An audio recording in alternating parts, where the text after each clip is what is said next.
Hello, hello. Welcome back to Let's Talk Ray Bradbury. If you've not subscribed to our channel, please do. Here on Let's Talk Ray Bradbury, the current project is to read through the collection, The Stories of Ray Bradbury, one story at a time, until we finish the whole thing. We are up to story number 55 of 100, which is The Strawberry Window from 1954.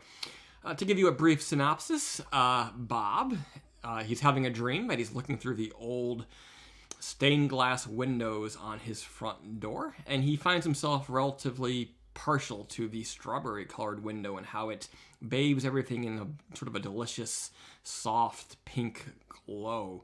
But Bob wakes up and he realizes that he is in his bed in his hut on Mars, where he's lived for the past year building homes along with his wife Carrie and their young children.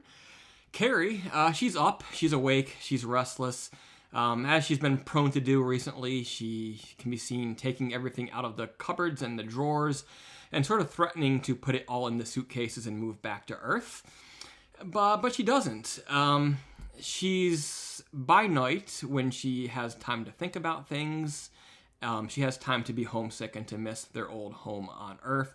And she talks rather poetically to Bob about how the old house had its own certain life to it, smells and sounds, and even the creaking of the steps as you walk in the front door past the stained glass window of the strawberry window. The next day, Bob tells Carrie that, we can't go back to Earth because I've spent all the money we've made there in the last year, but I've done it for a particular reason, and you're going to walk with me through town to the rocket depot to see why. But on the way, you're going to shut up and you're going to listen to me talk. Along the way, Bob sort of waxes poetic about man's compulsion to explore and to spread out and to seek new places. And he mentions how, as a boy, he remembers being frightened when he read a magazine story about how one day Earth's sun would go cold and Earth would no longer be inhabitable. So he talks on and on and on about how it's very important that they're here on Mars and that eventually they need to go out to the outer solar system and even out of the solar system to new stars and to ensure the survival of mankind and to fulfill this need to explore. And he thinks that given enough time, this feeling that's awoken in him will also awaken in his wife and in his children. But in the meantime, he has a very special surprise.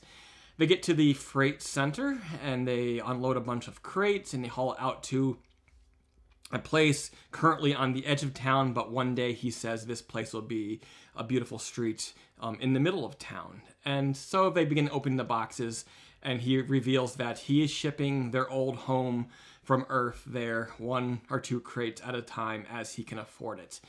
But in the first couple of crates, they find the front porch, complete with its squeaking steps, and also the front door with its multicolored window, including the strawberry window that he liked to look through in the past, and he even now dreamed of while living on Earth, or living on Mars, and sort of how that strawberry colored made everything look like Mars, even when he was back home on Earth. So, beautifully written little tale by Ray Bradbury once again. On the surface, it's very much about man's compulsion to explore and to spread out and to seek new worlds and new civilizations and to ensure its own survival. And what's interesting is that although this story is written in the 50s, I think it's all the more relevant today. I think Elon Musk in particular would probably love this story, as we are closer than ever to actually colonizing Mars. And one of the things that Musk constantly says, and this isn't original to him, lots of people have said this over the years, but it's important that we make mankind multiplanetary. That way we ensure our survival, because Earth inevitably one day will become uninhabitable, even if it's millions of years from now, but you never know. Asteroid could be heading for us right now. But it's important that man spread out. And this compulsion goes back forever, long before even space travel was an idea. We did it by traveling to different continents, crossing the seas, colonizing new lands, and we've been doing this since the dawn of man. And, only recently, in the last couple of hundred years, with colonialism, which we talked about in the last video, did it become sort of a dirty word a little bit, to go out and explore. But this is nothing new. This isn't something that Europeans started doing just in the 1600s or whatever. It's something that mankind's been doing forever. Ancient Rome did it and moved from the Mediterranean into Europe and into Africa and other places like that. And before them, other civilizations did it as well. It's very much ingrained in the fabric of who we are. Another thing, though, is what I liked about this story is it's sort of twofold. There is this side that's about exploration, but the other side is about a sense of home and how these people have gone to Mars, and for most of the family, it doesn't feel quite like home. At what point, I wonder then, does the place that you travel to become sort of yours and become essential to you and to feel like home? And we're going to face this in the very near future, probably. We go to Mars, and eventually we're going to start having children born on Mars.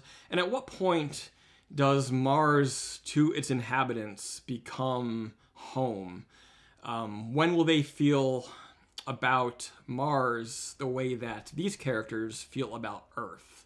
That's a very interesting question. And you see this in science fiction a lot. When you have groups traveling out among the stars, and you wonder about that. At what point does Earth stop being the mothership? At what point does your sort of ownership of a colony become integral to you? And I think this is important even today in terms of Earth culture.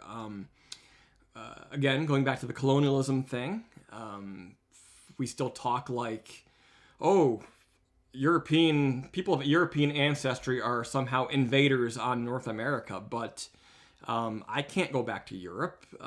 This is home. Pennsylvania is home. Pennsylvania, USA.